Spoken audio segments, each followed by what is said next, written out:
Yes, it's too early. I think it's quite obvious that both he and Matt Eberflus are playing the long game here. I imagine they were given a pretty long leash by George McCaskey, so they aren't looking to patch things together like the last regime did. I think expectations are quite modest this year because they're going to have a boatload of cap space heading into the 2023 season, potentially over $100 million. Now, they won't have many guys under contract, so that money's going to go fast, but Ryan Poles is taking this opportunity to build this team exactly how he wants to. I think fans will be patient as Bears fans get, at least in 2022, because they want to see their franchise quarterback take another step forward, but also understand that this isn't exactly a Super Bowl roster on paper. I think this position was attracted to Ryan Poles because he saw the opportunity to build this team from scratch because of the upcoming cap flexibility.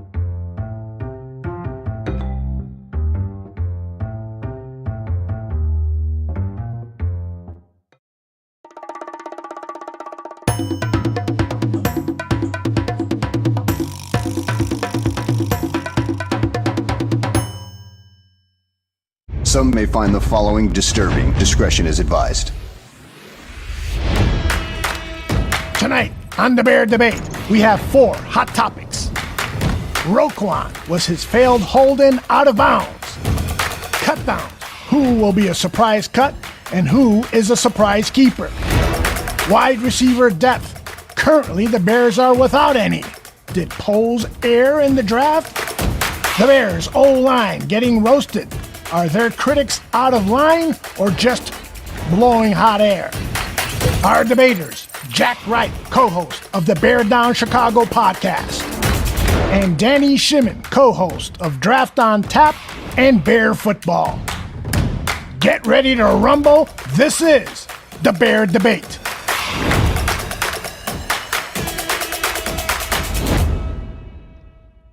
Hello, everyone. It is Aldo Gandia, and this is the Bear Debate. We've got a great show ahead with 2 new debaters.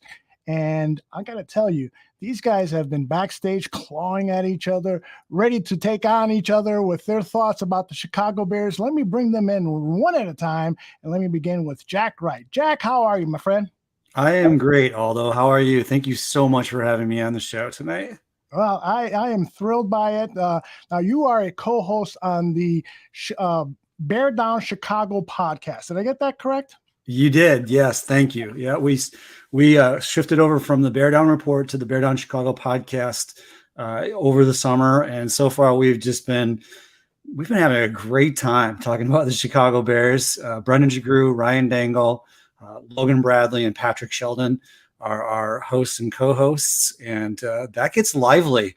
We get lively there, so I'm looking forward to some liveliness here as well. Although, yeah, I've listened to snippets of the show, and I'm really impressed. And by the end of the season, probably all of those guys will make appearances on this show if they want to. So I'm really looking forward to having them on future shows. Now, let me bring in a guy that Barflies know very well. His name is Danny Shimon. Danny, how are you, my man? I am doing great. My first time being on the debate show. I feel honored here, and meet Jack. Obviously, a nice guy. Right before the show, right before the debate starts. We'll see how mean he gets during the debates, though. That's right. I think he might be brandishing a switchblade underneath the camera line there. So I thought it was no violence in this contract. That's what I was reading here. And Danny, you say this is the first time on this show. It's also going to be your first year on our post-game show. Post-game show, Bear Football, with you, Tyler Ellis, and John Buffon, and that's going to be fantastic. Every game, immediately after the game, you guys will be talking football. You're looking forward to that, huh? Oh yeah. During Bears games, I usually my fingers are always going tweeting, and I'm trying to get my thoughts out there. But now I can just kind of throw some tweets out there and then kind of elaborate on them after the game with John and Tyler. So that's going to be a fun time too. All right. Well, let's get into our first topic, guys. It is a hot topic with the Chicago Bears and with the national media. So I just had to ask this question of you guys, and let's see where it goes. Hang on here. Roquan Smith provided national news during the last few weeks. It started with his holding. Then he made an announcement that the Bears were not negotiating a fair deal.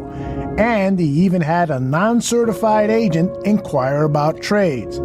Public opinion was clearly trending away from Roquan and toward Ryan Poles, with the player being implored to get an agent. On Saturday, Roquan ended his holdout practice for the first time and announced he'd stop negotiations to focus on playing out his current deal with the Bears. When asked if he regretted not having an agent, Roquan said this. No, I don't regret not having an agent throughout this process. I think that's just a bunch of excuses when people say that. Times are changing, and I feel like players want to be at the table to have full transparency, to know what's actually going on, what's being said, because, hey, a lot of people can say a lot of different things, and hey, but when you know you're there yourself, you see it with your own eyes, you know for a fact what's going on. Now, with that information, pick the comment that best represents your feelings on Roquan not having an agent. Roquan's right.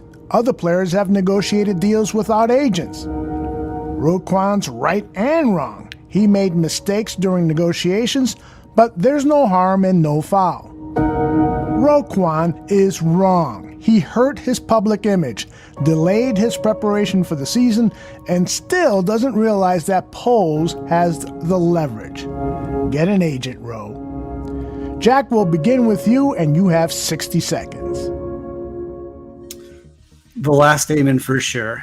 But part of it, I'm not sure he hurt his public image. I think as soon as he straps on his pads, flies around the field, and gets tackles, we will forget about this instance in Bears history. I think delaying the preparation will actually be better for him because he's going to be more fresh. But in terms of everything else, he played it wrong. He has no leverage. He's under contract this year. He is franchise tag for next year. While he might be the best player on the Bears team, the Bears aren't a championship caliber team. And so he is somebody who doesn't have a lot of sacks. He doesn't create a lot of turnovers. And so he is not going to be paid, and he tried to get paid in the upper echelon of all linebackers. Lastly, the best teams in the league did not pay outside linebackers top 5 contracts. And so he was way out of line in my vision of trying to get that much money. Ultimately, though, I do think I love Roe. Roe's a great player.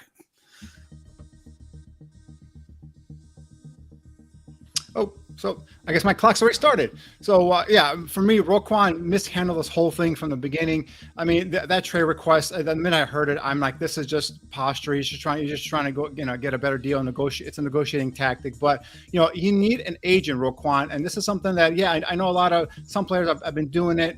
Recently, look at Lamar Jackson. He's sitting out there. He's a potential franchise quarterback with no contract going into his final season. So Roquan, when you go into these negotiations, these teams are trying to leverage their themselves and to get a better contract for themselves as well. So they're not gonna toss bouquets at you and say, hey, you know what, you're a great player, let's pay whatever you want. They're gonna try and knock you down. They're gonna try and lower your price.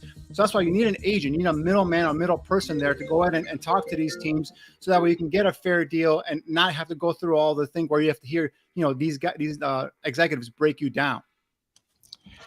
Got to tell you, I'm not totally surprised you guys went that way, but when I heard him at that press conference from last Sunday, I guess it was, and when he shared those thoughts that we just heard, it made a lot of sense to me as to why he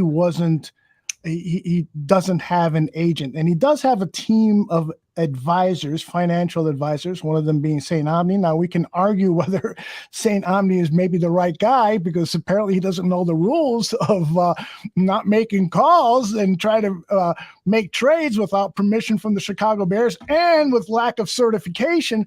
But nonetheless, I was really taken by what his thoughts were, that this is a new age, and that, for so many years, players of all colors have been treated wrongly by NFL organizations. And so maybe it's good that a player is in there and listening to the good and the bad and the negotiations. Jack, how do you feel about that?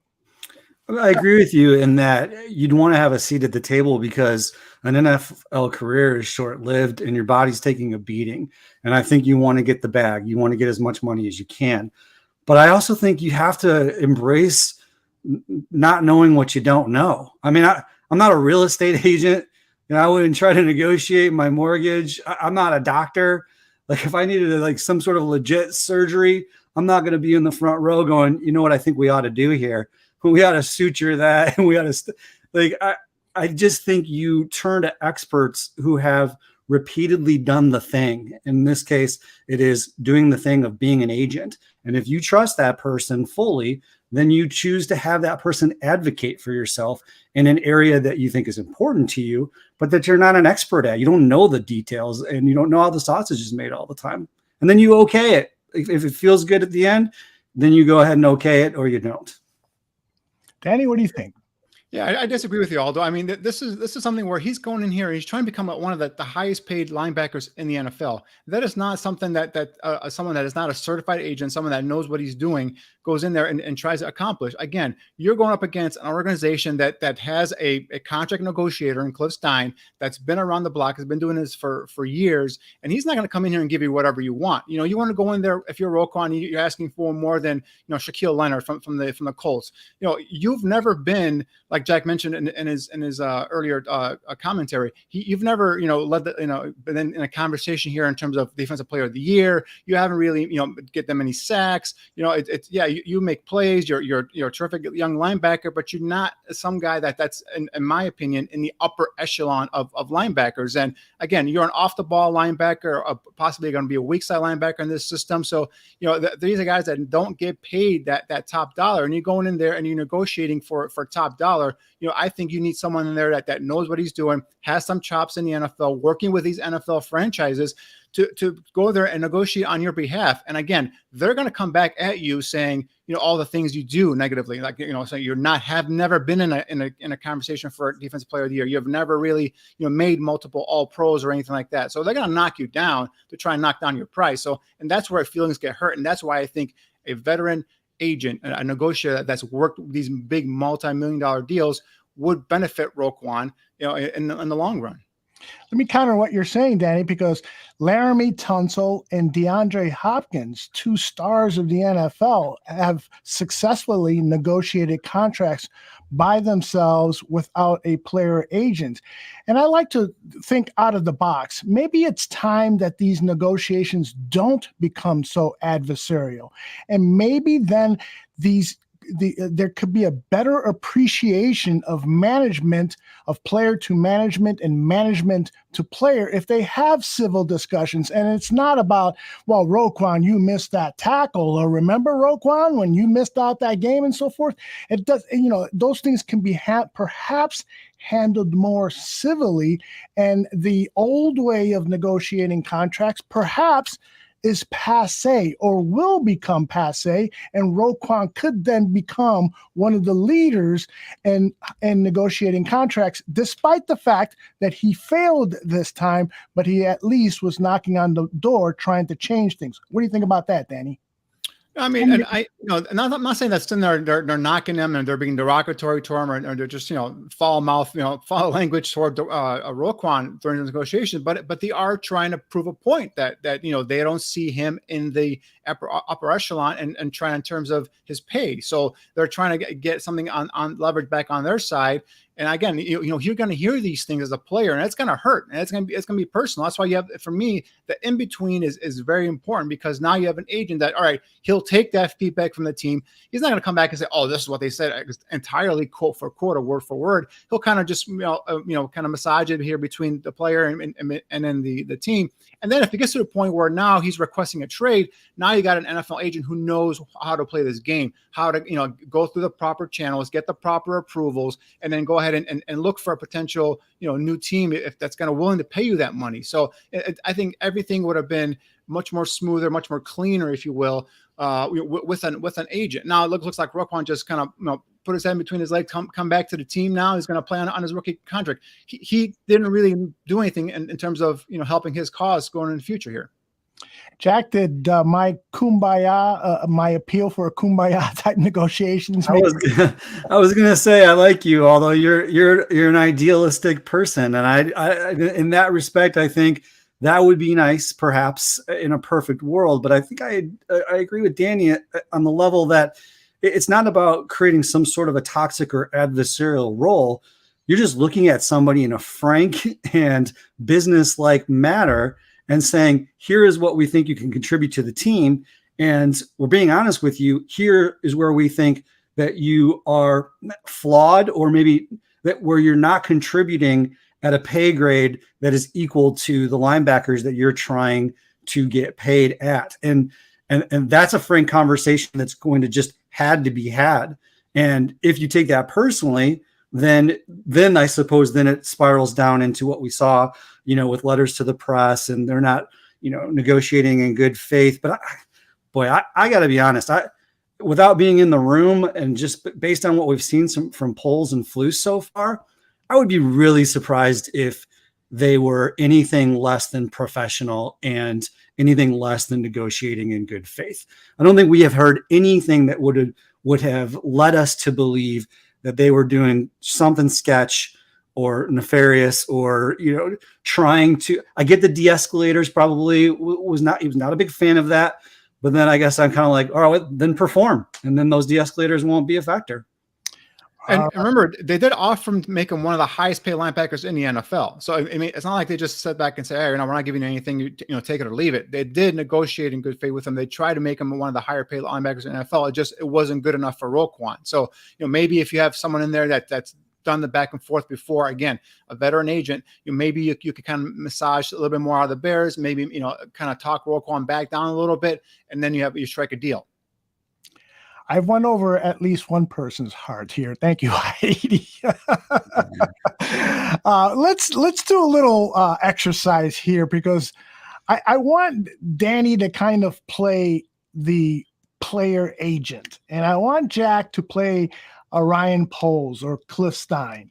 So, Danny, tell me why Roquan Smith deserves $100 million record-setting contract. What is he going to bring to this team with this Eberflus defense? And then, Jack, play the adversarial role or the management role, and tell me perhaps why giving up that money may not be the best idea. Go ahead. You first, Danny. Yeah, I mean, Roquan Smith, you have a kid, a player come off his rookie contract in his mid-20s, hitting his prime. Has been to a Pro Bowl, and he's a guy that has over 100 tackles every year. Tremendous athlete, probably the best player on your defense unit currently as we speak, and he's being transitioned into a role on the weak side linebacker in this defense that he will thrive in. So, this contract by, a year or two might look like it's a great deal for the organization, because this kid's going to just continue to get better. Like I said, he's in the prime of his career here, and he's going to be transitioned into a role where it's going to a defense that's going to actually, let him shine even brighter. So I think this is going to be a win-win for both the Bears and Roquan if you guys come to an agreement here. All right, Jack. It makes a good case. And there's no doubting Roquan's sideline to sideline speed. The dude's always around the ball. He's a great Bear. I mean, I think most Bears fans, despite this contract negotiations issue, would say Roquan, great Bear, love the guy. Ryan Poles has a larger vision. Or if I'm Ryan Poles, I'll say me. I have a larger vision for this team that may or may not include paying an outside linebacker some of the highest budgets, the highest contracts on this team. I've looked around at the league. I've looked at the top 5 teams in the league. I've looked at Tampa Bay, the Los Angeles Rams. I've looked at the New England Patriots, and you will not find an outside linebacker in the top 5 on the payroll on any of those teams. And then I went and I looked at the mid-tier teams and the lower teams, and you know what I found? I found sometimes 2 outside linebackers, but almost always one that is paid in the top 5. And so maybe that's reading too much into the tea leaves, but I think the Rams and the Patriots and the Bucs, they have a structure that has worked, especially with the Patriots, and it's worked over a long period of time. So if I'm Poles, I'm thinking much larger picture. And personally, I'm buying into that much larger picture, at least for now. And that will include, stacking draft picks, making cap room, not being held hostage by my outside linebacker, having him play at his contract, maybe franchising in the next year, because I've got some things on my mind about this team and this franchise that will look completely different than what we've seen in the past. I'm going to build it right. And I hope that includes you, Roquan. You're going to want to be a part of it. You're really going to want to be on this team. But if not, then we wish you luck, bud.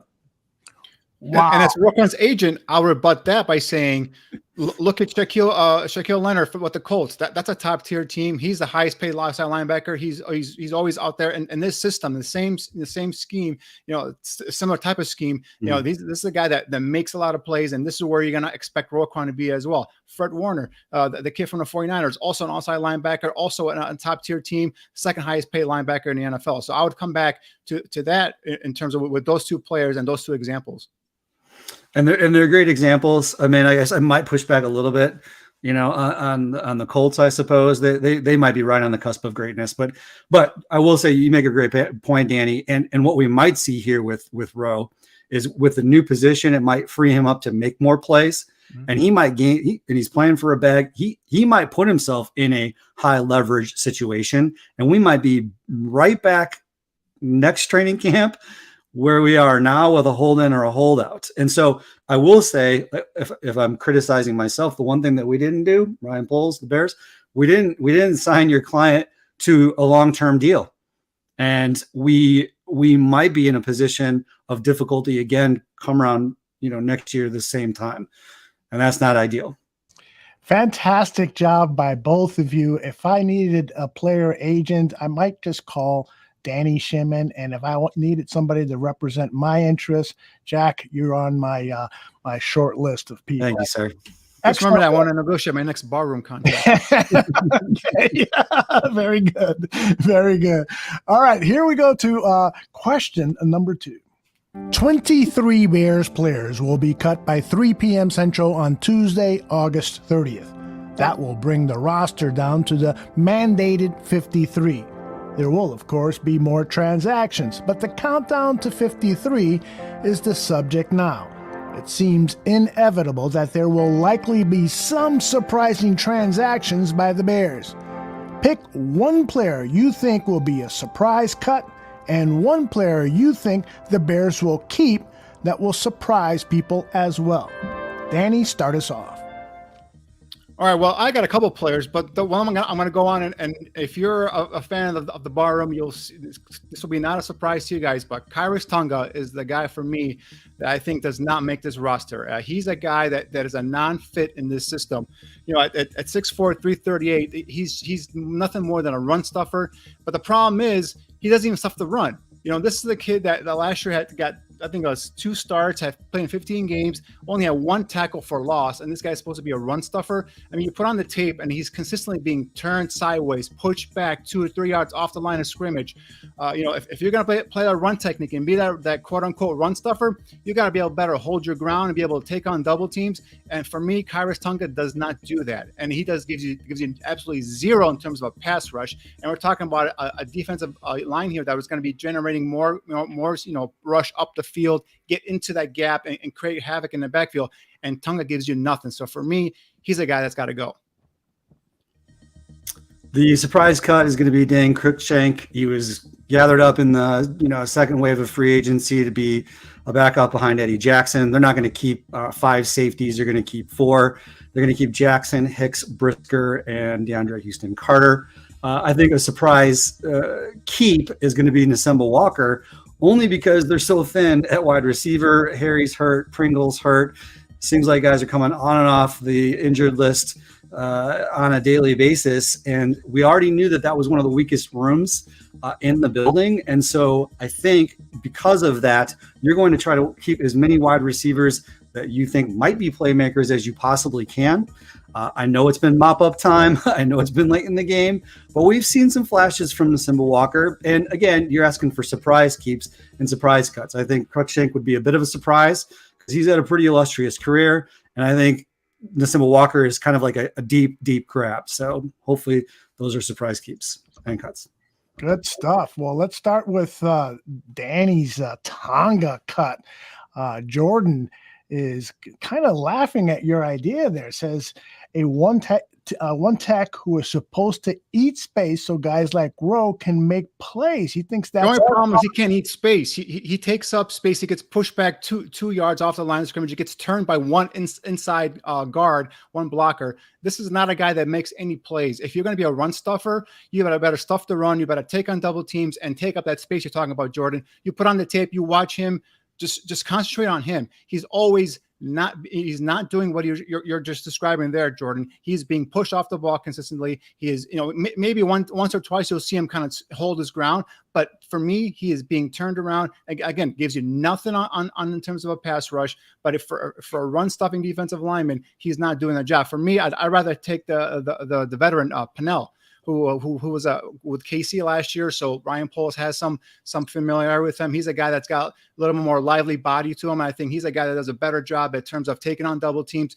being that one technique and being able to eat those blockers and allow Roquan Smith to go ahead and make tackles in space. So I just didn't get to my one keep guy. So I just took so long on Kairos Tunga.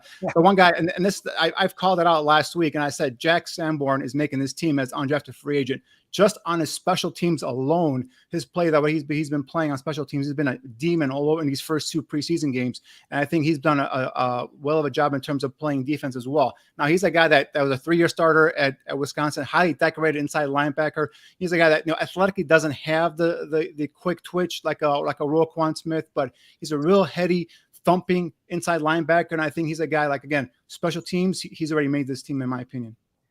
Jack, what do you think about Tonga potentially being released and Danny's keep player, Jack Sanborn?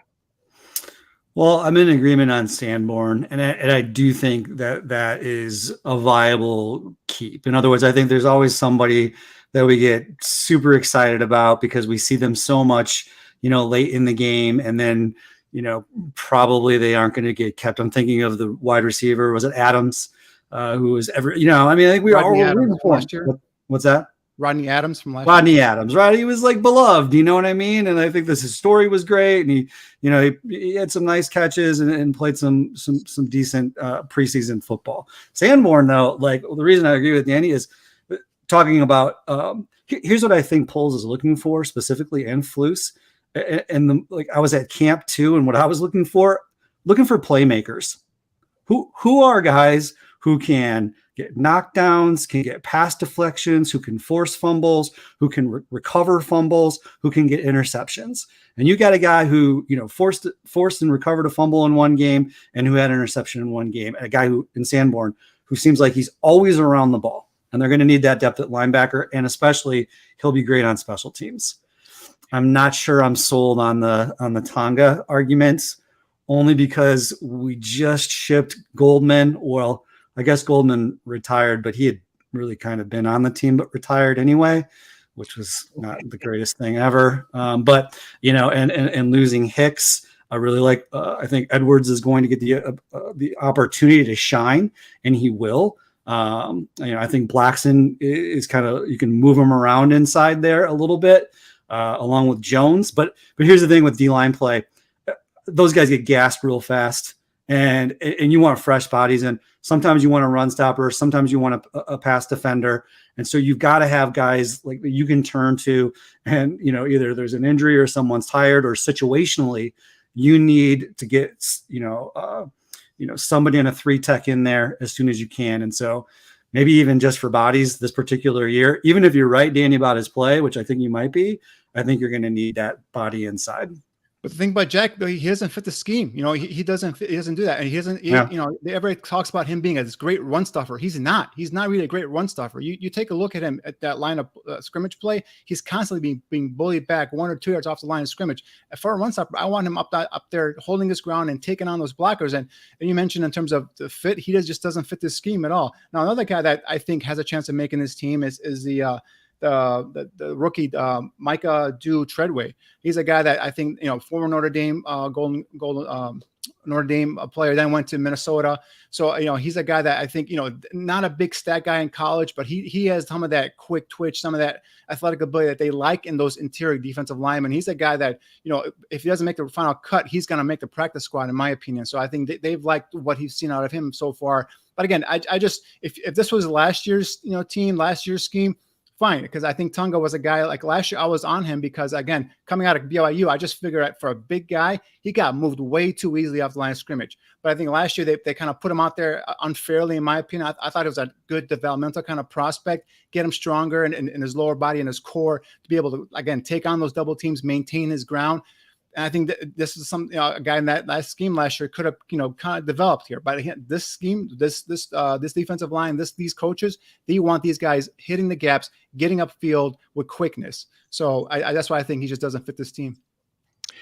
Danny, what do you think about Jack's pick of Dane Cruikshank possibly not making the team? Yeah, I agree. I didn't think I think he was a long, in my opinion, he was a long shot to make the roster. And when you first signed him in the first place, I think his main thing was he was a special teams guy with Tennessee and some of the other teams he's been with. So, for me, yeah, I agree. I don't think he's going to make it. Another guy that I don't think is going to make it, and I think everyone was probably kind of, surprised when they signed him was Tavon Young. And not because he can't play. He just can't stay healthy. His kid's already missed 2 seasons in the NFL. When he does play, he's productive. He gets his hands on the football. He's around the ball. One of the better inside nickel corners out there. But unfortunately, he just can't stay healthy. So I think he's a guy that might get cut as well. Yeah, I think Cruikshank is probably going to make this team because of the Brisker injury. And so they'll need that depth at the safety position, at least for the first week or two. We might see, all these machinations that happen the week of cut downs where veterans are cut and then re-signed. So that way their guaranteed dollars don't take effect and they're only guaranteed dollars from week to week if they're a part of the roster. So we may see Cruikshank be a part of that type of scenario. Was there anybody else on Jack's list of players, Danny, that you wanted to comment on? In terms of the what was Cruikshank and the I'm sorry, Jack, who was the I thought maybe they would keep Nsimba Walker, and you might be right, Aldo, about the possibility of keeping Cruikshank. And I think if that's the case, then you might see Thomas Graham Jr. cut with Lamar Jackson being kept.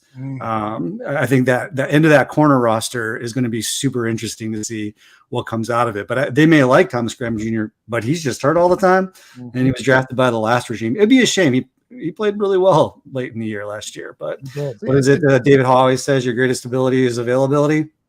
There you go. But that's the thing is like Lamar Jackson. I mean, for me, he's a guy that's he's a physical corner, but he's been burned a lot. And I just, even watching practice, I just see this guy get turned around a lot. And I just don't know if he's an NFL caliber quarterback. Now, if you want to put him on a practice squad, that's great.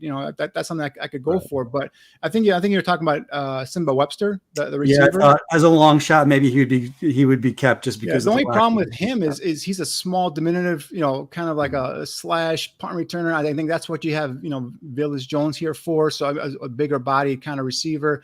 The other thing is if you keep Webster, who would you cut, right? Because right now you're thinking they're going to keep at least 5 receivers. Plus, don't forget, Ryan Poles has said that this roster is going to look significantly different, by the time the opening weekend comes here. So I'm for sure they're going to be out there, scouring the waiver wire for any sort of receivers, offensive linemen, probably, some maybe an interior defensive tackle, especially if you cut a guy like Tonga, if I'm correct there. So there's going to be a bunch of kind of moving parts here. So if right now for me the receivers are obviously the starters, which is Mooney, St. Brown, Pringle. I think Tajay Sharp has made the team. Obviously, Velus Jones, and I'm missing a. I think N'Keal Harry again. He's injured as well. Is he going to make the roster? Is he going to start the season on IR or whatever? Are they going to hold on to his roster spot? Let him go. Cut their losses. So there's a number of different ways they can go at a receiver. But so I think Webster might be kind of caught up in that numbers game. So we'll see how that goes there. You make great points. I think you might have made my point for me, because when you look at the fact that you've got Darnell Mooney for sure, and you've got St. Brown for sure, but then it looks to me like it's maybe going to take a little bit of time for Velus Jones to work into a full-time receiver role. I think he might be a special teams guy, and he might be, some type of microscopic Debo Samuels type of guy, like we're a Debo in training, right? So then Pringle's hurt. That's a problem. You're not going to get any play for him. You mentioned Harry is hurt. So then it gets to a point, I think, where you're going, okay, Kmet, Mooney, St. Brown, who else is he going to throw the ball to? Well, one guy that really has come on in training camp is Isaiah Coulter. He's a guy I forgot about. Isaiah Coulter has really formed that bond with Justin Fields, and I've been to a couple of practices, and you can see him making some plays. Now, again, will that translate to the football field on Sundays? We'll see there too. Also, Dante Pettis, the veteran, who's also has a punt return ability as well. It's a bigger body. Another guy that's got some really good speed, some real good talent, but he has a problem staying healthy and being available on Sundays. So that's another guy that could potentially sneak his way onto this roster. Just giving you some of that versatility with the special teams play, with that speed, and a guy who's got a decent frame on him as well. So Webster has shown some positives here, especially like I said in that return game. So he's not like totally doesn't have a shot, but I think some other bigger body receivers, and that's one thing Ryan Poles has said, he wants a bigger body receiver to go with this group. So obviously I think the biggest guy there is St. Brown with 6'4". The guy looks like a monster. But keep an eye on the waiver wire, some trades. I know I saw today Denzel Mims, second round pick for the Jets, has requested a trade. Not that I'm a big fan of him coming out of Baylor, but a curious name I kind of thought of when I heard some rumblings here is Mike Gesicki, the tight end from the Miami Dolphins. Now I know you got Cole Kmet, but what about a nice compliment to a Cole Kmet if you can get a Mike Gesicki there? Now again, he's playing off the franchise tag. You're talking about a guy that's going to be a free agent after this year, so that could be money invested there. But these are names you got to keep in the back of your mind here as this these next 2 weeks roll by. Great back and forth, lots of energy. Did you guys drink coffee before coming on the show? Because I love the energy. It's really good. When do I not drink coffee? Although, can I just correct myself? I kept saying Nisimba Walker. It's Webster. Webster, yeah. What I was saying that for. So. You got it. Thanks. All right, we've been talking wide receivers, and that leads us to question number 3. Chicago Sun-Times writer Patrick Finley is sounding an alarm about the Bears' wide receiver position. He recently wrote that the team's list of healthy receivers who have caught at least one pass in a regular season game is 3: Darnell Mooney, Equanimous St. Brown, and Dante Pettis. He chided the Bears for bypassing a wide receiver in round 2 and instead drafting safety Jaquan Brisker. Do you agree with Finley that the Bears should have prioritized a wide receiver in the draft for Justin Fields? If so, tell me who. Or do you disagree and believe the situation will be remedied with the anticipated play of Velus Jones and a potential waiver wire acquisition next week? Jack, you're up. I disagree, and I think that Poles made the right choice. And the reason I think that is because what I said earlier about having a larger vision for this particular team. I think when you go for a wide receiver with the Chicago Bears, you need to hit this time. And the potential to draft and miss a high-profile wide receiver when there were 2 defensive backs that will be playmakers in their first year, to me, I didn't love it at the time, and I understand the worries from all of Bearsdom, but I think in the big picture, it's going to be the right choice. You got 2 playmakers at safety right out of the gate. You may miss on one of those wide receivers. I think, once again, here's my dream, that when we decide to go after a wide receiver, we finally get the top-tier elite game-changing, touchdown-making beast of a wide receiver, and I want us to do that, and I want Poles to do that. So I'm willing to wait. For everyone who was listening and watching this, the Barroom Network leading up to Draft on Tap last year, one of the biggest gripes I had was picking a safety early on in the draft. For a team that's got needs up and down the offensive and defensive line, at the skill position, at a receiver, stuff like that, you need to go and attack those positions. For me, safety is a bonus, if you will, on defense. He's a last line of defense. He's not a guy that in this scheme, when you have those many holes, that you go and you get a guy in the second round. Again, this is more for me against the position than it is the player. I think Brisker is going to be a solid pro. I think he's going to be a starter for a number of years to come. But for me, there's a number of receivers that he could have gone after in the second round. Throw a couple out here real quick. George Pickens, the kid from Georgia, coming off an injury concern, some off the field fraud, but this kid's making plays after plays with the Pittsburgh Steelers, and Steelers always draft receivers in the second round. They always turn out to be stars. So they got George Pickens, Alec Pierce, the kid from Cincinnati, a big guy. It's 6'3", 6'4", runs a 4.4 40. This talk about a guy that with size that can stretch the field. He went to the Colts, at pick number 53. Sky Moore, a kid from Western Michigan. I was pounding the table for this kid. 5'10", a dynamo. This kid is strong. His run after the catch is elite. He's a guy that can make plays. Came from a smaller conference, smaller school, but he went to the Chiefs. And he's going to be a guy that I think eventually is going to turn out to be a pretty damn good player as well. So, there are some guys there in that second round that you could hit on. And Jackie mentioned in terms of, receivers being, bust possibly. There's no guarantee Brisker's going to be a stud. I think he's going to be a good starter, but we don't know if he's going to be a bust. He already, he's hurt his shoulder at Penn State. The guy's been played with injuries a lot throughout his career. He's already broken his thumb. So, he's not off to a great start. He had a solid half or a solid couple of plays versus the Chiefs, and everyone in Chicago all of a sudden loves him, thinks he's going to be a great player. And you know what? He might be. But I'm just saying, with these guys like Pickens, Alec Pierce, Sky Moore, even after before those, Tyquan Thornton, a speedster out of Baylor, he went to the Patriots. So between picks 50 and 54, 4 potential, very good receivers went. So that's something to keep an eye on here and see what's that. Even in the third round, guys, after the Velus Jones pick, you had guys like Jalen Tolbert, the guy from South Alabama. Talk about a guy with a great frame, some ability to get downfield and be able to extend, with a big catch radius, extend outside his frame to reel in those tough catches. He was on the third round. David Bell, the kid out of Purdue. I absolutely love this kid. He ran a 4.7 something at the combine, and everyone's trying to shut him down. I think this is a guy that's got some potential. Wait, is his minute up or not? Is it? Did you notice that he took a one? Do I get all that extra time too, Danny? Come on, man. I love it. It's because this is a topic that I was adamant about prior to the draft. Aldo got into it as well. I'm playing, man. Oh, it's great. This is now turned into a cage match, and you guys just go. Did we drop him? I know. No, Aldo, I'm here. There you are. Okay, good. Expecting you guys to debate, so that's why I've got you guys on. Gotcha.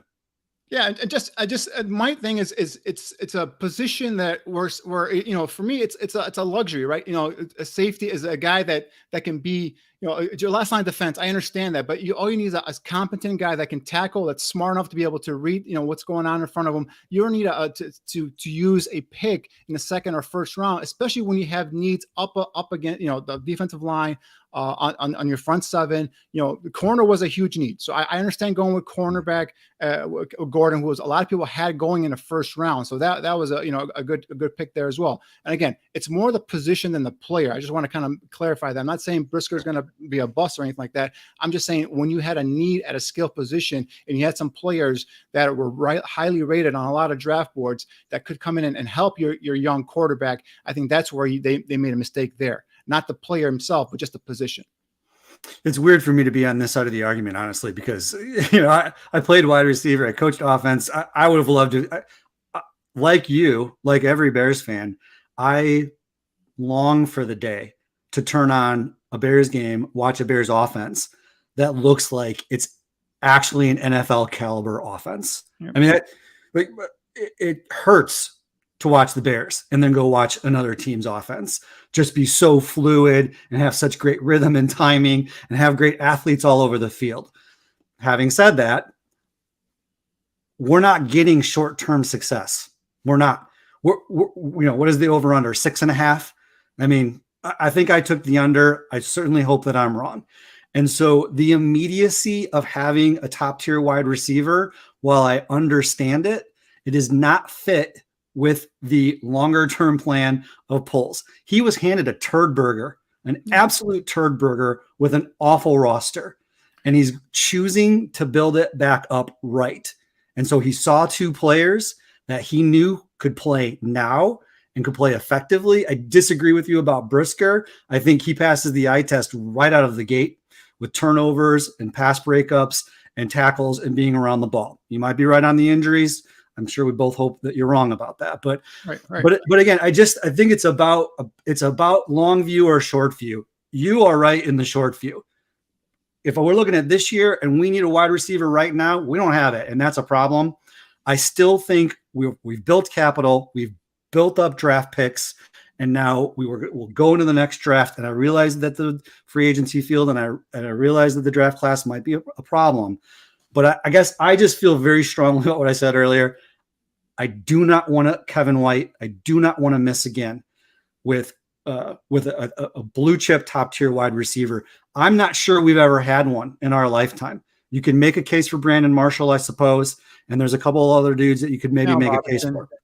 Al Robinson. Yeah, but never a DeAndre Hopkins, never like that type of game-changing wide receiver that I think we'd like to see. But Jack, you don't get those guys typically in free agency, right? You got to draft those guys. And you have a young quarterback that I believe in. I assume Ryan Poles believes in. If he has Justin Fields coming in and talking to him in a pre-draft meetings and going through some tape and telling him players he likes, I assume he wants to get this kid a weapon, right? And he didn't do anything in free agency real other than Byron Pringle and St. Brown, the guys that didn't really knock your sock off. And I understand he's got a long-term goal. And that's the thing, that one thing I can read Ryan Poles and Eberflus from the beginning. I know what they're trying to do. They're trying to go in and kind of get their culture in this year, build that culture up.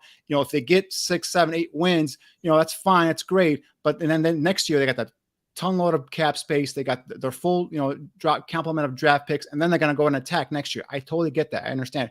But you have a receiver you have a young quarterback who needs some help, right? We talked about that offense being, barren in terms of playmakers. Now, I'm a big Darnell Mooney fan. I think this kid's going to go ahead and take that next leap. Now, is he going to be a top tier all pro receiver? I'm not claiming that, but I think this guy's going to go ahead and lead and be the main go-to guy on this offense. And basically by default, because there's no one else really around him. But you get a guy like George Pickens.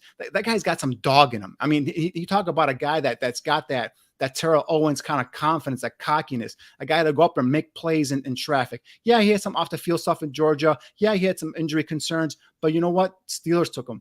And the Steelers had no problems taking him. And the Steelers always take really good, damn good receivers in the second round. So that fortifies my grade on him as well. So, we'll see how this happens. We'll see how this plays out. Again, I'm not knocking Brisker. Right? I'm just saying the position itself, when you have so many other needs on the offense and defensive line at your skill position, I think that's where that high second round pick, remember, that's the pick they got for Khalil Mack. So, that's the one they use on Brisker. So, it's got some sort of, importance here, if you will, for this regime to make sure they hit on that pick. And they might have hit on that pick, but for me, a receiver to help your quarterback would have been a much more, a better investment, again, in my opinion. Jack, you get the last word on this topic. I think it's a Ryan Pace and not a Ryan Poles situation. I think Ryan Pace, he was like, go big or go home, because they were trying to save their job and because there was no real larger plan for the structure of the team. Pickens looks pretty good now, but I don't know as if anybody felt the way we feel now about him pre-draft. I think there were question marks.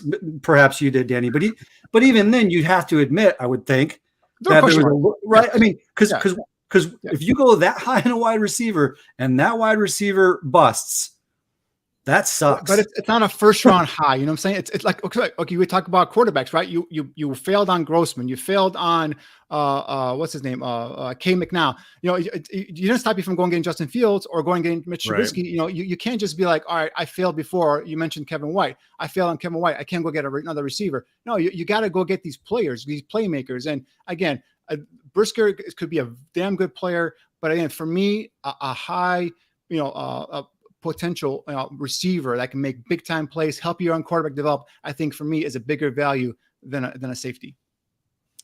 Another debate question on this wide receiver topic could be, do you think that Darnell Mooney is a number one wide receiver, and does that start this year? Let's get some quick thoughts on that, starting with you, Jack. I'll tell you, he had number one receiver numbers. but that was mainly because of sheer volume, I think. And it is impressive that he did attain those numbers given the shit show that was an offense last year with the crap show that was the offensive coordinators and the head coach. But I don't think I'll speak for myself. I would prefer not to see that level of volume. I don't think that that's the type of volume that he could or should handle going forward. Is he tough? Yeah. Will he go across the middle? Without a doubt. Great hands, great routes. He works so freaking hard. That's been well documented. But I would think that he would be a 2 in most highly prolific offenses to somebody else that would be a 1. Now he's going to be R1, and I think he will fit the role nicely in this particular year. But overall, if you had to ask me right now, I would say he's not a 1. It's weird because he's underrated in the NFL, but I don't think he's a number 1 on most high tier franchises. Right. And I agree with you, Jack, because he's on number 1 on the Bears because by default, he's the best receiver. He talked about his ability, his route running, his hands, his ability to actually go up and make plays in traffic, contested catches for a guy that's not really big in size. But you put him on the Rams, you put him on, the Arizona Cardinals, you put him on, the Cowboys, you put him on a bunch of these high prolific offenses, he's probably going to be a really good number 2 receiver. So, if you compare him there, I think he's a number 2. But for the Bears, I think he is their number 1, obviously. And I think he's by default, basically. Great conversation, guys. Let's move on now to our final question. Anytime. The Bears' offensive line has been called the worst by pundits like Mike Martz and Ross Tucker. It's starting to look like the Week 1 starters are Braxton Jones at left tackle, Cody Whitehair at left guard, Lucas Patrick at center, Tevin Jenkins at right guard, and either Riley Reif or Larry Barroom at right tackle. Using our hope scale, tell me, how hopeful are you that these 5 starters are not the worst and in fact are at least a league average unit? So are you very hopeful, somewhat hopeful, have very little hope, or have no hope that this unit will be at least an average unit? Danny, start us off. I am somewhat hopeful, and you guys are gonna think I'm crazy, but it's all stemming from the 3 young guys. Braxton Jones at left tackle, guys. If this is a hit, if he found his left tackle in the 5th round, that is an absolute steal for Ryan Poles. And I think Larry Borum acquitted himself nicely last year at right tackle. I think he's your right tackle. And what did I say, guys, about Tevin Jenkins when he was being drafted? I hated the move going up to get a guy like Tevin Jenkins, who only made 7 starts at left tackle in his collegiate career, and then to tell me he's going to play left tackle, and then tell me that he was injured prior to the draft. I hated that pick. I talked to scouts. I saw him more as a right tackle and possibly guard. A lot of scouts told me that they saw him as a guard as well, but now he's being moved inside a guard. I think this is where he's got a chance now, albeit assuming he's healthy. I think this is where Tevin Jenkins can shine now at guard. So I'll go with those 3 young guys. Yeah, I think you build around those 3 young guys. If they all excel at the positions, I think those guys are the building block here for an offensive line. I am somewhat hopeful. Why? Chris Morgan, 13 years of NFL experience. He was an offensive line coach at Atlanta when Matty Ice was in his most productive season. He won a Super Bowl ring with Seattle. He was going to be promoted at Pittsburgh. We stole him away from the Steelers. Running backs run for $1,000 behind his offensive line. Alfred Morris, Marshawn Lynch, Devonta Freedom, Najee Harris, all ran for $1,000. He practices with urgency. He creates game situations. We've seen that he's willing to interchange guys to find who will play the position best. I like a lot about specifically Chris Morgan. Now, left side looks like it's pretty set. I think there'd still be some natural concerns about a rookie left tackle, but he's proven himself to be pretty dang good. Cody Whitehair, veteran. When we go guard or center, right guard, and right tackle, a lot of question marks, a lot of concerns about that. So that's why I would put myself at somewhat hopeful, like Morgan, worried about the groceries right now. Jack, I understand that you need to leave, so I do. Please go with our blessings. And before you leave, yes, let us know where we can watch your show, listen to your show. Just plug whatever it is you'd like. Thank you so much, and thank you for having me on. I apologize for having to abruptly leave. I've got a family emergency. So So we are at the Bear Down Chicago podcast on Twitter. It's at Bear Down Shy Pod.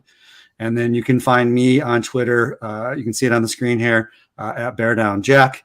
And like a lot of pods, we're not on vid yet, but we're all, like Apple, we're on Spotify, we're on Amazon. You ask your smart speaker for the Bear Down Chicago podcast, and you're going to get us. There you go. Thanks a lot for being on the show. Please, thank you both. Family, Appreciate God it. bless you Thank you. and them. Thank you so much. All right, guys. Bye-bye. Be good. Danny, once again, it's just the two of us. Just me and you. Just two of us. I love it. Listen, I don't know if you had a chance to listen to Tevin Jenkins' press conference today, but I was so impressed with the words and the candor. First of all, today is the anniversary of his mom's passing, and he got a little choked up when he talked about that. And as he was getting choked up, Danny, I started to think to myself, boy, so much that we don't know about these players and what they might be going through in their personal lives. And I don't mean this as a dig on any other network, but I always used to tell Phil, the tape really does lie sometimes, because you don't know what's going on in somebody's head and heart and soul. And there might be a family emergency. There might be a new relationship that they're in, all sorts of things. The tape can tell you if the guy did his assignment, but it does, or didn't do his assignment, but it doesn't tell you why the guy messed up. Sometimes it does in terms of technique, but is there something else going on? And so I know, I'm talking more on the emotional, mental level of the game, but I really do believe, 2-3 weeks ago, we were thinking, well, what can we get for Tevin Jenkins? A third round draft pick, a fourth rounder? Now, it looks to me like this guy could be our plug and play right guard for the next several years. Your thoughts? Right. I mean, they're human beings, right? Football players are conditioned to just think football and just live, breathe, eat football. And for the most part, that's what they do. But this kid, he's just a kid. He just came out of college. First of all, it was scouting malpractice to tell me that this kid's going to play left tackle in the NFL when you only could do it 7 times at Oklahoma State. This guy for me was always either a right tackle or right guard coming out of college. Obviously, you guys, all the listeners here, remember how I went after that, and I just hated the move up to get him and to tell me he's your left tackle. So first of all, that's malpractice there in terms of scouting and evaluation. Now you got him in a spot where he could actually be good. He's a guy that could, again, if he's healthy, he's a guy that and some of the other things that off the field stuff that you're talking about right now, although those are taken care of, and he's kind of gone past those. Guard is a place that I think he could play at the next level, at the NFL level. So I think, again, this is a time now where we should see now Tevin Jenkins kind of, continue to get better. I'm not saying he's going to be an all-pro right guard, but he's going to continue to get better. It's not so much out of place now, where he's not going up against these, freak athletes at defensive end that are just blowing past him. He's dealing with a back injury at the same time.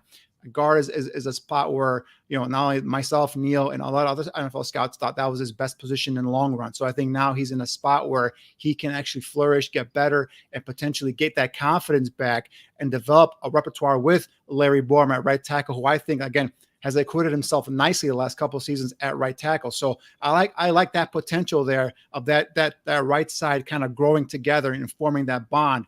Now, I talked about, obviously, Braxton Jones is a huge hit for me at the left tackle. And then obviously you've got Lucas Patrick, who's a kind of a journeyman, but he's a guy that knows the play calls, and he's a guy that can kind of direct the line. And when he comes back at center, and Whitehair is just that steady veteran right now that they have there. So I think that's why I'm somewhat hopeful that once this unit starts playing together and starts gelling and starts forming some of that cohesiveness that we look for in the offensive line, that there could be somewhat, a pretty decent line.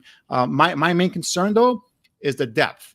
Injuries are, if these guys get injured, I mean, the depth is pretty bad. I know the veterans Schofield and Riley Reef were signed, but I mean, I saw Riley Reef playing or practicing, and the guy was limping already. I think this guy's on his last legs. So, I think he was brought in more to be a swing kind of veteran backup tackle to kind of, to back up Borum or or Jones if needed in a game. I think Schofield brings you another a veteran inside presence at guard as well. So I think those guys are more backups at this point, is at least the way I'm looking at it here from going into this opening week here of the NFL season. Lucas Patrick at center. He has not seen any playing time in the preseason. He will not play Saturday against the Cleveland Browns. We're hoping that he will be ready in 3 weeks for the NFL regular season opener.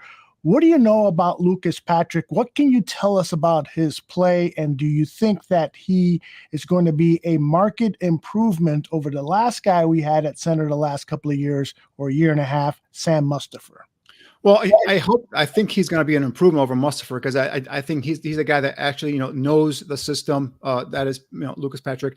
He's a guy that's played with the Packers for the last couple of seasons, so he knows the system. He knows the line calls. He knows the adjustments, the audibles, and all that stuff.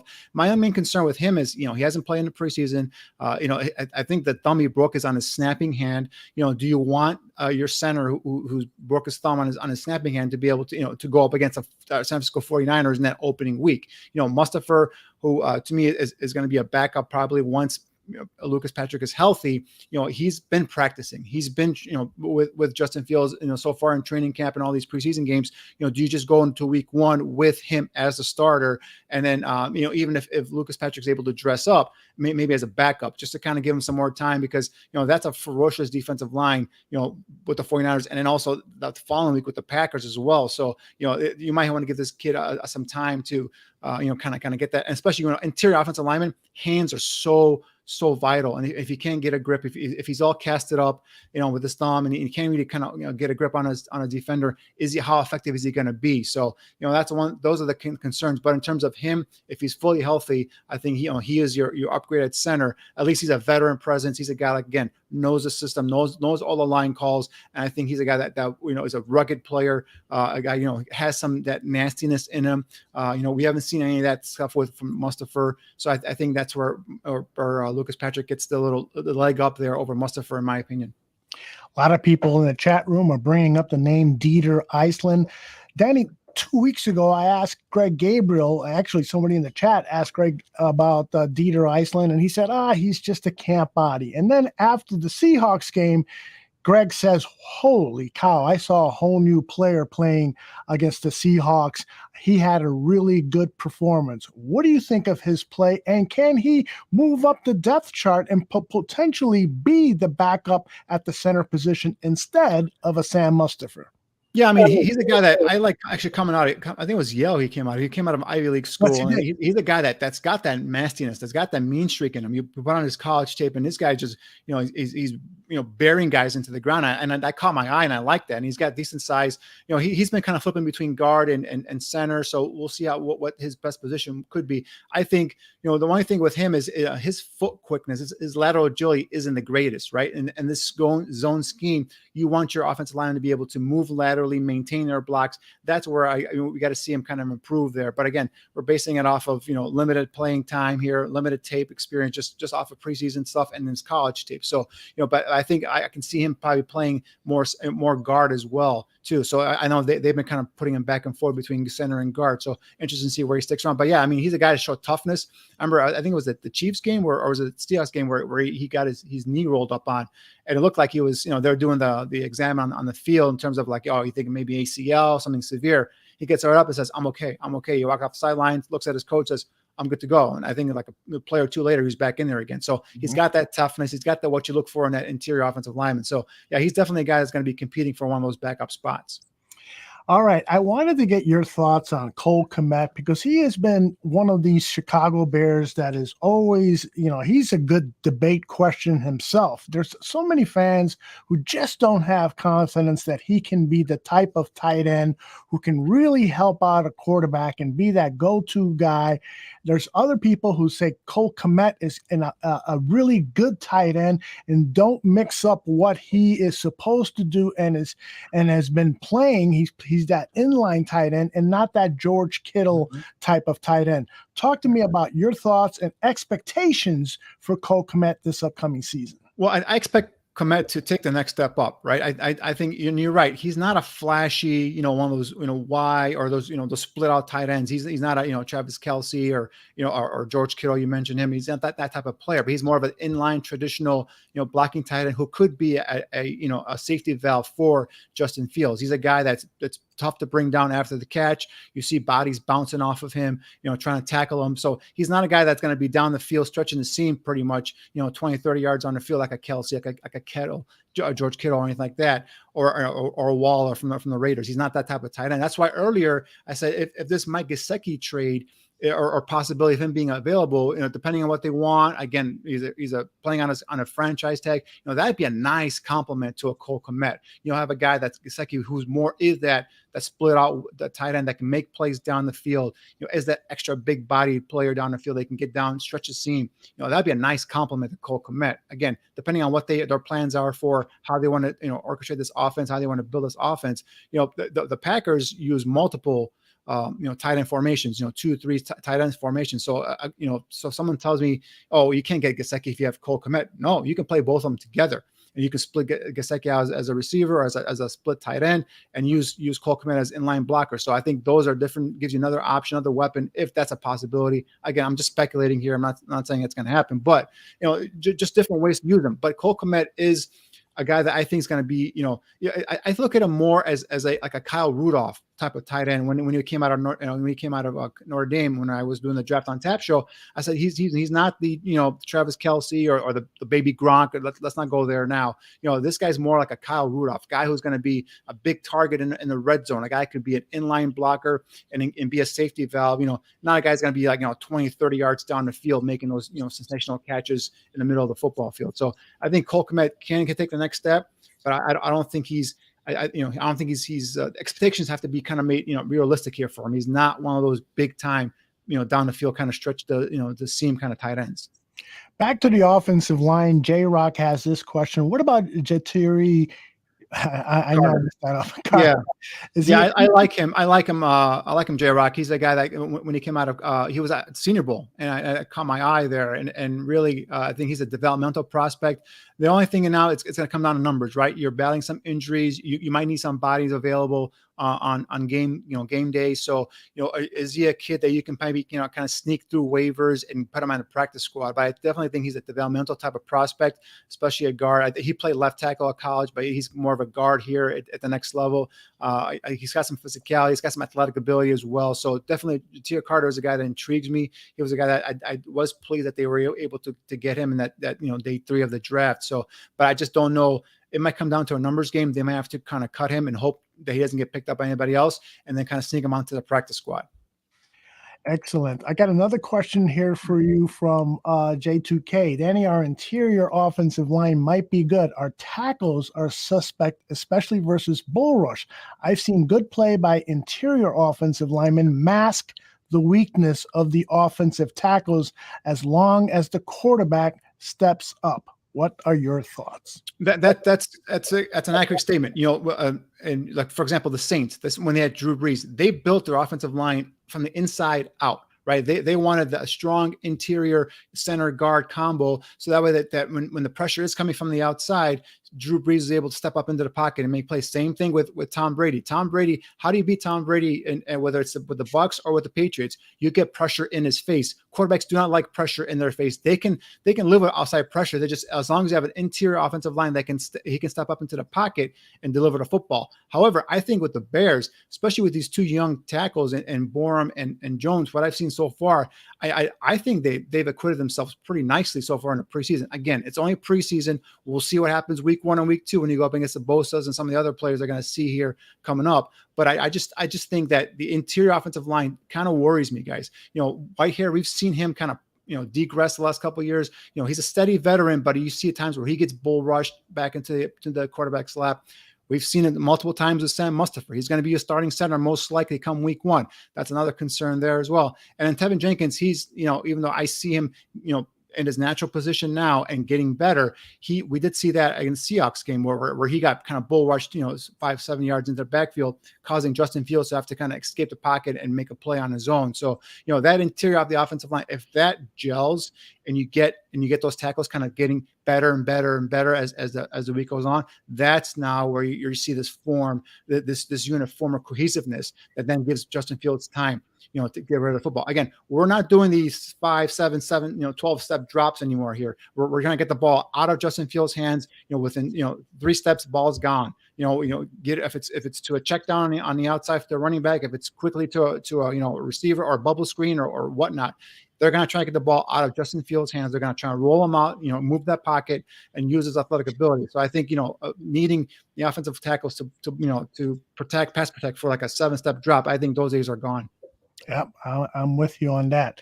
All right, let's finish our conversation here. 10 p.m. Central, Bare Necessities with Jordan Silvera coming up.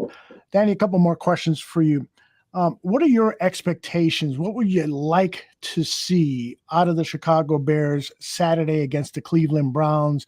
Coach Eberflus has told us that many of the starters are going to play the entire first half. He may change that depending on the flow of the game and circumstances within the game, but he wants to see a lot of the starters play the entire first half, and he even singled out Justin Fields as being penciled in to play the entire first half. So what are you hoping to see out of Justin Fields, out of the offense, and then take it over to the defense as well?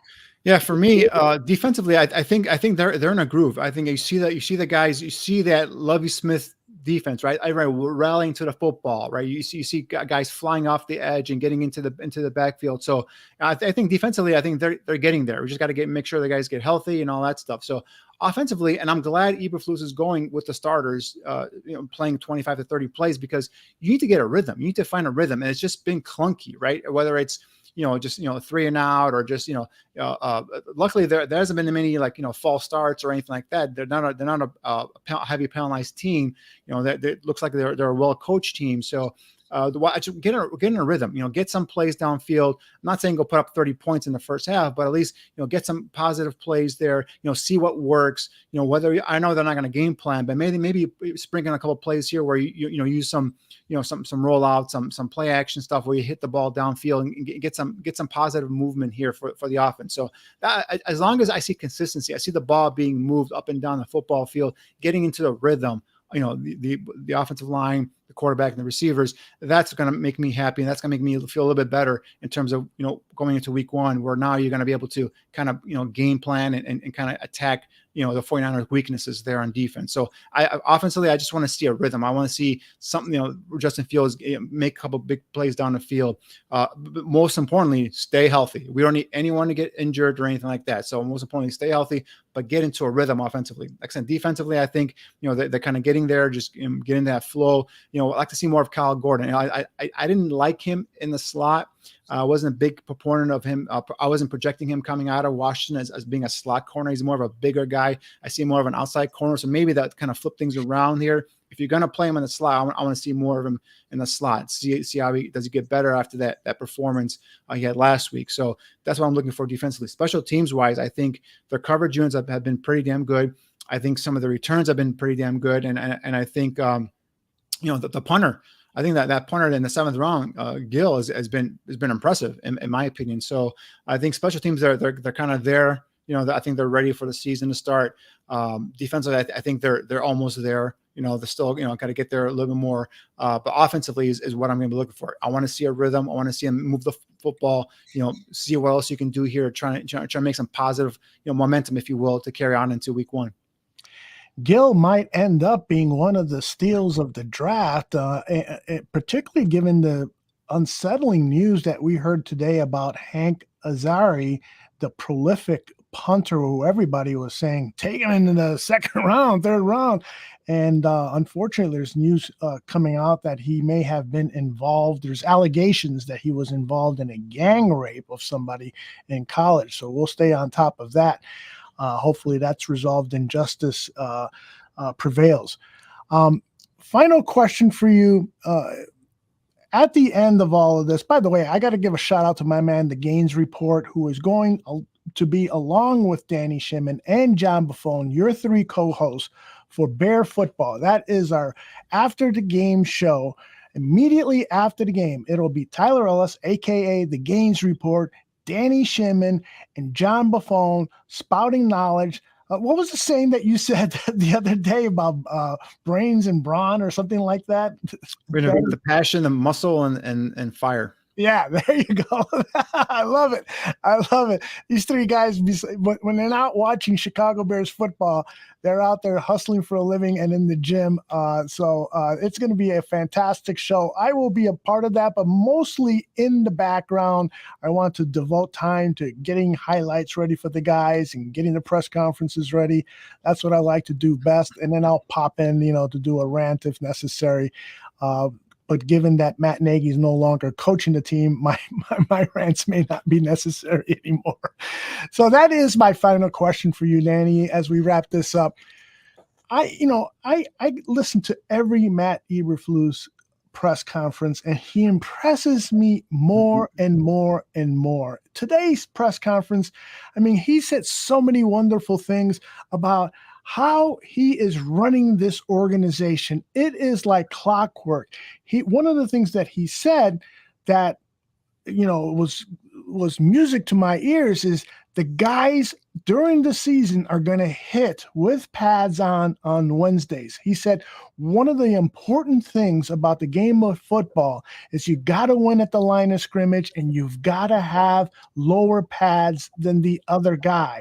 And the way that you drill that in is through practice. And so during the season, now in some cases, of course, they won't hit because perhaps the team had a really tough game or they're on a short week, or whatever the reasons. But for the most part, he's going to have them hit on in the middle of the week and prepare them for that weekend game. Your thoughts on Matt Eberflus, your thoughts on his philosophy, his hits philosophy, that whole thing. Well, honestly, on the opening press conference, when he kind of went through the whole hits thing, I was like rolling my eyes. I'm like, really, this is just coach speak. We don't need to hear this stuff. But I'm just like you. I've been very impressed in terms of how he handles himself and how he does, he's actually a head coach, right? He's not a guy. His background is in defense, but he said initially, I need to be a head coach for the offense, for the special teams, and for the defense.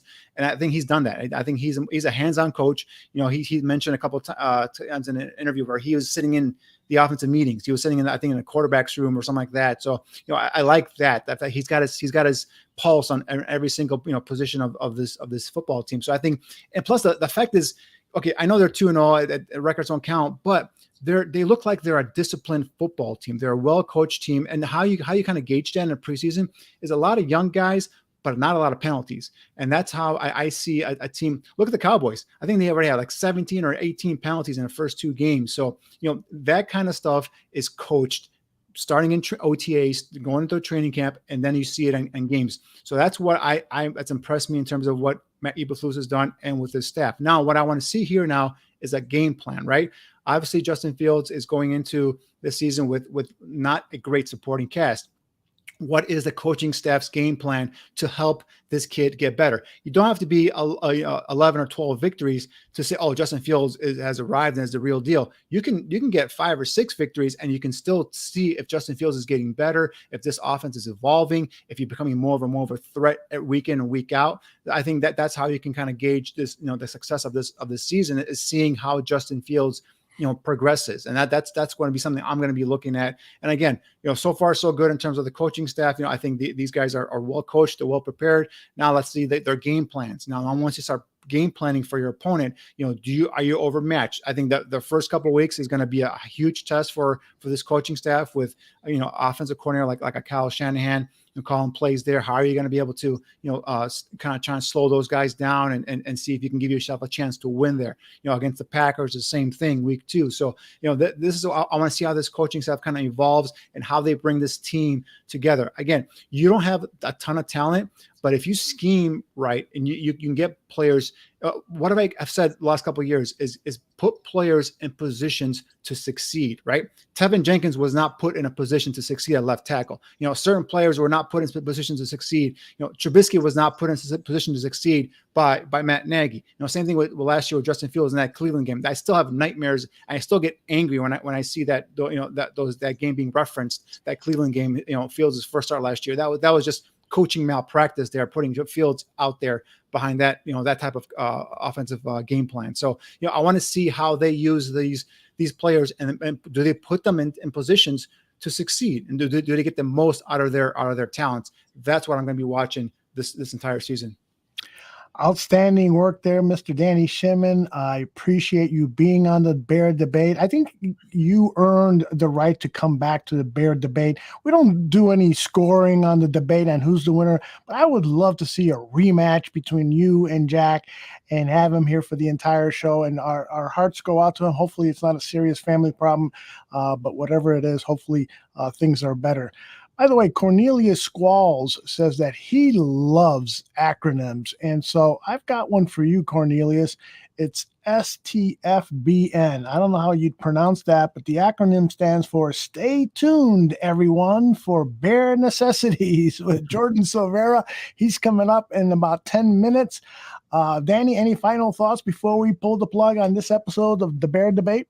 No, I had a blast, man. I love to be back on again, and whether it's versus Jack or somebody else. Yeah. I mean, it was great topics, and anytime we're talking about the Bears, I went over a minute a couple of times there, and I just when I start, I just can't stop sometimes. I noticed that about you. And by the way, Jordan is dying to debate you, so maybe that's the next matchup there. We can talk about Kyrie's Tunga when he's playing for the Seahawks. The Seahawks. That'd be hilarious. All right, everybody. So make sure you stay tuned for Jordan's Bare Necessities coming up right after this. What do we got going on tomorrow? Tomorrow's an off day. And then I believe the guys are back at 9 a.m. Barfly Tailgate Show on Sunday with Jordan, with Bobby Bombs, with Aaron Current, with RKB, and with, who am I forgetting? Holy cow. I'm forgetting somebody.